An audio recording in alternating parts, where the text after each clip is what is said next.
ગોલ્ડનો ભાવ જે રીતે વધી રહ્યો છે એ રીતે મેં ગોલ્ડ લેવાનું ઓછું કરી દીધું, પણ હું બેંકમાં એફડીઝ નહીં વધારતી. હવે હું તને એક વસ્તુ સમજાવું કે આપણા પાસે ઓલ ઓવર ઇન્ડિયામાં કશે બી ઇન્વેસ્ટ કરવાના ટૂલ્સ કયા કયા, રાઈટ? તો પહેલું ટૂલ્સ કે બેંકમાં ઇન્વેસ્ટ કરો તમે, બીજું પોસ્ટમાં તમે કરો, ત્રીજું પ્રોપર્ટીમાં કરો, ચોથું તમે ગોલ્ડમાં કરો, પાંચમું તમે ઇન્સ્યોરન્સમાં કરો, છઠ્ઠું તમે મ્યુચ્યુઅલ ફંડમાં કરો, સાતમું તમે પીપીએફમાં કરો. આના સિવાય કોઈ ટૂલ્સ રહ્યું તમારી પાસે? ઓલમોસ્ટ બધા. પીપીએફમાં હું તમને એવું કહીશ કે 8 થી 10% રિટર્ન મળે છે, પણ ત્યાં આગળ 15 વર્ષ તમારા પૈસા બ્લોક થઈ જાય છે. 15 વર્ષ સુધી તમે વિથડ્રોલ ના કરી શકો. હા, અત્યારે ગવર્મેન્ટે રૂલ્સ ચેન્જ થયો છે કે તમે હવે પીપીએફ અકાઉન્ટ નવું ઓપન કરો છો તો ત્યાં લોકિંગ પિરિયડ 5 વર્ષ છે, પણ મિનિમમ 5 વર્ષ તો છે જ. ત્યાંય પર્સન્ટેજ તમને કેટલું મળશે? 8 થી 10%. બરાબર. મ્યુચ્યુઅલ ફંડ, ટ્રેડિંગ, કોઈક સ્ક્રિપ્ટ લઈને મૂકી દેવી, ત્યાં આગળ હું એવું નહીં કહું કે રિટર્ન નથી મળતું.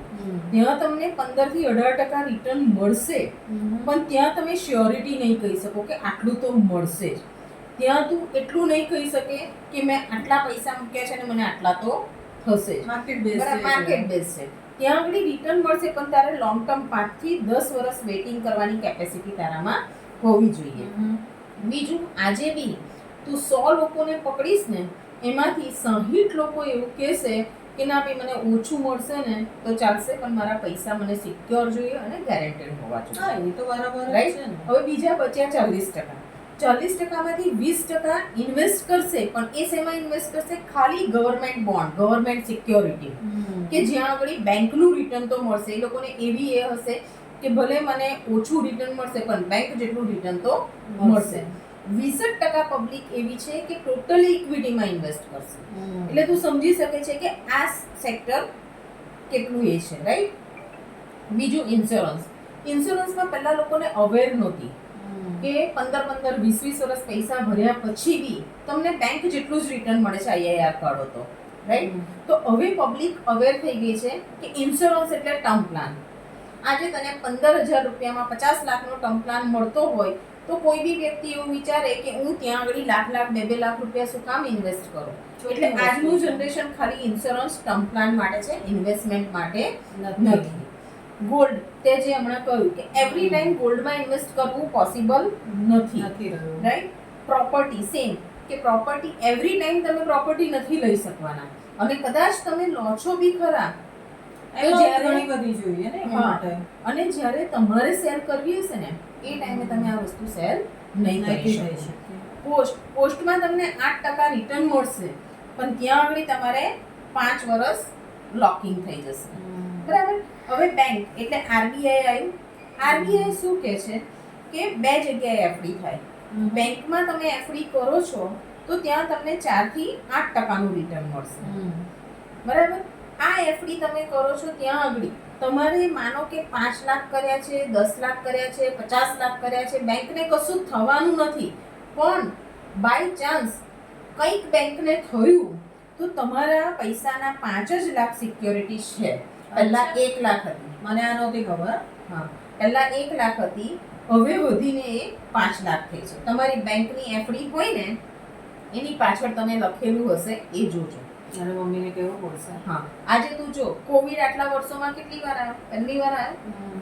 તો એવી રીતે બેંકને અત્યાર સુધી કશું થયું નથી, પણ થશે તો કહીને થશે? નહીં થાય. બીજી એફડી ક્યાં થાય? Corporate FD, company bond, government security bond.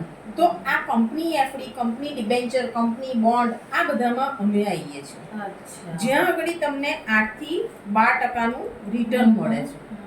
અહીં આગળ તમને આ એફડીમાં શું છે કે તે આજે કરીને કાલે તારે જરૂરત પડશે તો તું ઉપાડી શકીશ.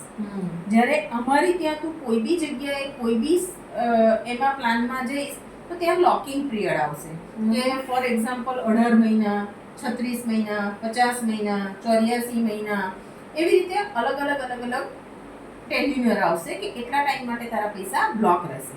હવે ફોર એક્ઝામ્પલ કે તે આજે 1 લાખ રૂપિયાની એફડી કરી છે, બેંકમાં તે 1 લાખ રૂપિયા મૂક્યા, તો તો એ 1 લાખ તું કંઈક વિચારીને મૂકતી હોઈશ ને કે 2 વર્ષ સુધીને તો મારે આ પૈસાને ટચ કરવા નથી. આજે 10 જણમાંથી 8 જણ એવા હશે કે જે એફડી નહીં જ તોડાવે. કદાચ જવલ્લે જ કોઈક વ્યક્તિ એવું હશે કે 1 કે 2% પર્સન એવું હશે કે જેને એફડી તોડાવીને પૈસા યુઝ કરશે. અરે મારે તો 2018 થી લગભગ અમુક એફડીઝ એવી ને એવી છે. 1 વર્ષ માટે મૂકી હતી પણ મેં હજુ સુધી જોવા જ નથી. એક્ઝેક્ટલી ઘણા લોકો આવા છે. એટલે હું એ લોકોને એ કહું છું કે ઘણા લોકો એવું કે વચ્ચે ના લઈ શકીએ તો તમે સેવિંગ કરો છો, રાઈટ? સેવિંગ કરો છો તો હું એવું તને કહીશ કે માન કે તું 5 લાખ રૂપિયા મૂકે છે 1 વર્ષ માટે, બરાબર? તો એ 5 લાખ તું એવું તો નહીં જ વિચારે કે હું 1 વર્ષની અંદર હું ઉપાડી લઈશ.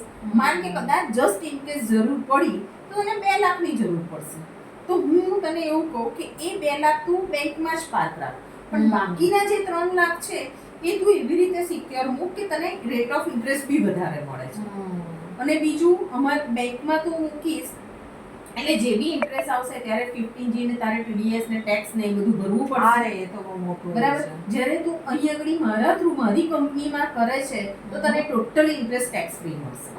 અચ્છા. તારે કોઈ ફોર્મ ભરવાનું નહીં. કદાચ તારે રિટર્ન ફાઇલ કરવા જોઈશે તો અમે ટેક્સ સર્ટિફિકેટ તમને આપીશું કંપનીના એમાં કે આટલા ઇન્વેસ્ટમેન્ટ કર્યા હતા એની સામે કંપની એમને આટલું ઇન્ટરેસ્ટ પે કર્યું છે અને તું એ ઇન્ટરેસ્ટ પે કરેલું તું બતાવી દઈશ ને તો ત્યાં આગળ બી તને ટેક્સ ફ્રી મળી શકે છે, રાઈટ? તો આવી રીતના આ રીતનું છે. હવે બેંકમાં અમે બી આરબીઆઈના રૂલ્સ પ્રમાણે જ ચાલીએ છીએ.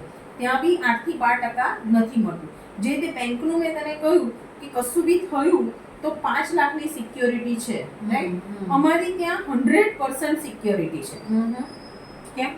એનું રીઝન અમે પ્રોડ્યુસર કંપની છે. અચ્છા. રાઈટ?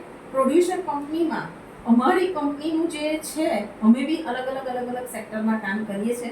જે રીતે મેં તને હમણાં કહ્યું હતું કે રિલાયન્સ, ટાટાના બધા અલગ સેક્ટર છે, એવી રીતે અમારી કંપનીના બી 7 સેક્ટર છે.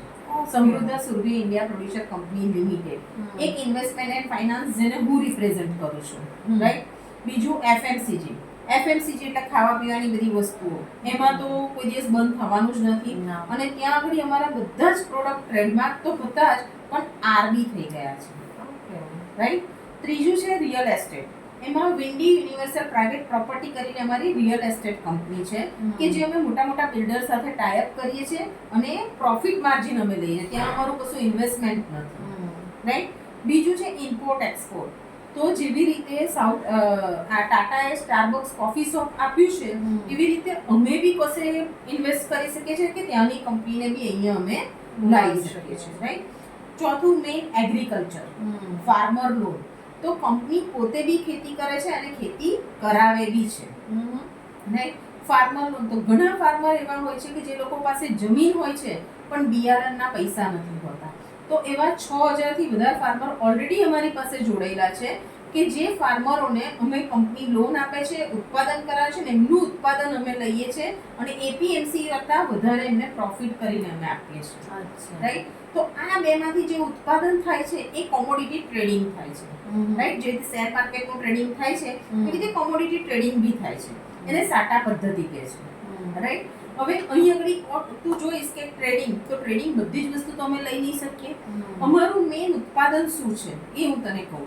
ઘઉં, ચોખા, દાળ, બટાકા, ડુંગળી, લસણ અને આદુ. આ 7 વસ્તુનું અમારું પોતાનું ઉત્પાદન છે.